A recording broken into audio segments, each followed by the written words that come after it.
Qəbul imtahanlarının yaxınlaşması təhsilini xaricdə davam etdirmək istəyənləri də prosesə başlamağa sövq edib. Bəzi ölkələrdə universitetə qəbul imtahansız da mümkün olduğundan hər il müraciət edənlərin sayında artım müşahidə edilir. Lakin heç də xaricdə təhsil alan hər kəsin diplomu tanınmır. Təhsildə Keyfiyyət Təminatı Agentliyinin İnformasiya və İnsan Resursları şöbəsinin müdiri Rövşən Nəzərov xəbər ertəsinə bildirib ki, ölkəmizdən kənarda təhsil almaq istəyən şəxslər diqqətli olmalıdırlar.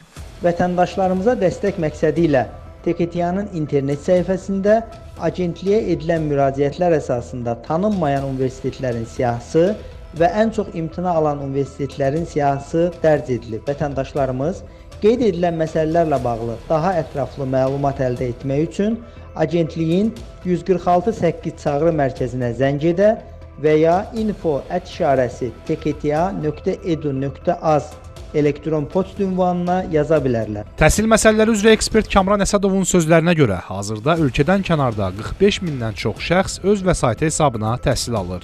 Həmin şəxslər ölkəyə qayıtdıqdan sonra diplomlarını əmək münasibətlərində istifadə edə bilmək üçün mütləq şəkildə müvafiq qurum tərəfindən tanınmasını həyata keçirməlidirlər. Xarici ölkələrdə təhsil alan şəxslər hər semestr ərzində qiyabi təhsil alırlarsa, 15 gün həmin ölkənin ərazisində olmalıdırlar. Əgər siz əyani təhsil alacaqsınızsa, qeyd etdiyim semestr ərzində siz 90 gün həmin ölkənin ərazisində olmalısınız. Həmin ali təhsil müəssisəsinin akreditasiyadan keçməsi ilə bağlı məsələyə baxmalıdır. Bununla bağlı Azərbaycan Respublikası Elm və Təhsil Nazirliyinin tanınma.az sayti var, orada daxil olub da görə bilərsiniz ki, hansı universitetlərin diplomları Azərbaycanda tanınacaq, yəni akreditasiyadan keçib. Kamran Əsədov deyir ki, bəzən ixtisas seçimi də gələcəkdə diplomun faydalı olub-olmadığını şübhə altına ala bilər.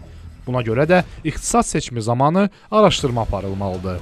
Bizim hal-hazırda Nazirlər Kabineti tərəfindən təsdiq olunmuş ixtisasların təsnifat siyasi var. Yəni, xarici ölkədə aldığınız ixtisas müəyyən qədər onlara uyğun olmalıdır. Yəni, şərti olaraq əgər həmin ixtisasların Azərbaycan ekvivalenti, yəni qarşılığı yoxdursa, yenə də diplomların tanınmasına imkan olacaq. Qeyd edək ki, hər il Azərbaycanlı məzunların təhsil üçün üst tutduğu əsas ölkələr Rusiya, Ukrayna, Türkiyə, Belarus və Gürcüstandır. Xələf Xələfov, Əli Cəfərov, xəbər ertəsi.